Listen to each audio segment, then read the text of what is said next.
महाराष्ट्र के कोल्हापुर जिले का कागल विधानसभा सीट, ये सीट ऐतिहासिक रूप से राष्ट्रवादी कांग्रेस पार्टी के प्रभुत्व वाली सीट है, लेकिन इस बार यहां एनसीपी बनाम एनसीपी की लड़ाई है। क्या रहेगा कागल का चुनावी समीकरण, देखते हैं हमारे संवाददाता धीरज कुमार की यह खास रिपोर्ट।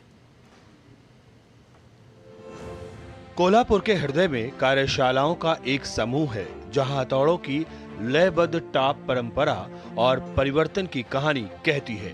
यह कोल्हापुरी चप्पल समूह है, जहां सदियों से कुशल कारीगरों ने चमड़े की चप्पलें बनाई हैं, जिन्होंने राजघरानों और आम लोगों के पैरों की शोभा बढ़ाई है।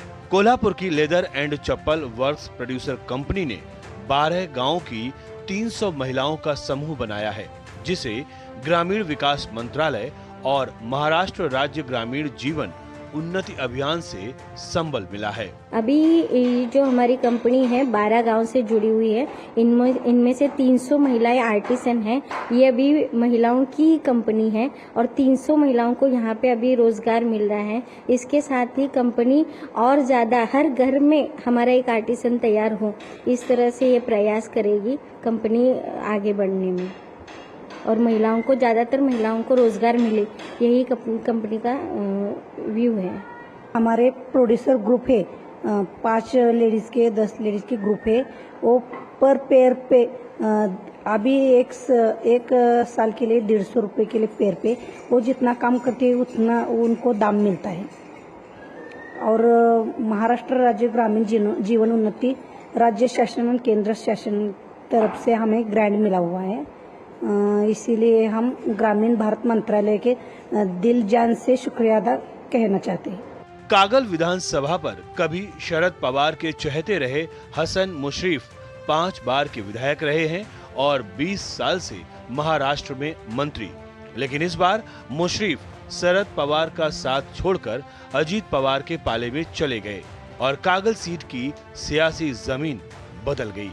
मुशर्रफ चुनावी तंज में कहते हैं कि उन्होंने शरद पवार के पूछने के बाद पाला बदला है। उनको पूछकर ही हम महायुति को, मैंने और अजीत दादा पवार ने समर्थन दिया था। उनको सब मालूम है, उनका धोखा नहीं किया, मैंने पूछकर ये सब काम किया है। भतीजे अजीत पवार की चोट से तिलमिलाए शरद पवार ने बीजेपी में सेंधमारी करते हुए कोल्हापुर से बीजेपी के बड़े नेता समरजीत घाटगे को अपनी पार्टी में शामिल कर कागल के मैदान में उतार दिया।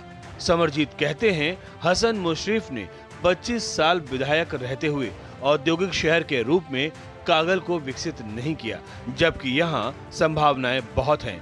हसन साहब ने शरद पवार के साथ धोखा किया है, जनता जवाब देगी। 25 साल से यहाँ के जो प्रत्याशी है आदरणीय हसन मुशर्रफ साहब, उन्होंने यहाँ से प्रतिनिधित्व किया है। 25 साल में सबसे ज़्यादा मिनिस्ट्रीज इस कागल कॉन्स्टिट्यूशन को उनको मिली हैं। उसके बावजूद एजुकेशन में जो डेवलपमेंट होना चाहिए था वो हुआ नहीं है। हेल्थ केयर अगर आप देखेंगे तो जितने हॉस्पिटल्स होने चाहिए थे उसमें से कोई डेवलपमेंट हुई नहीं है। तीसरी बात है कि जो अनएम्प्लॉयमेंट लेवल है, यहाँ पे एक 5 स्टार MIDC है। अगर आप देखिए 2012 में MIDC शुरू हुई थी, कागल MIDC एकमेव MIDC होगी जो पूरे स्टेट में 12 साल में एक ही नई मल्टीनेशनल न आने का रिकॉर्ड इस MIDC में हुआ है। और उसका मेन रीजन जो सिटिंग कैंडिडेट है उनके सर पे आता है। कागल की जमीन पर चाचा और भतीजे की शह और मात जारी है। बड़े मराठा शरद पवार कहते हैं कि हसन को इस बार सबक सिखाएंगे, तो भतीजा अजीत पवार चाचा की सियासी जमीन को खिसकाने में लगे हुए हैं। Bureau report, DD news.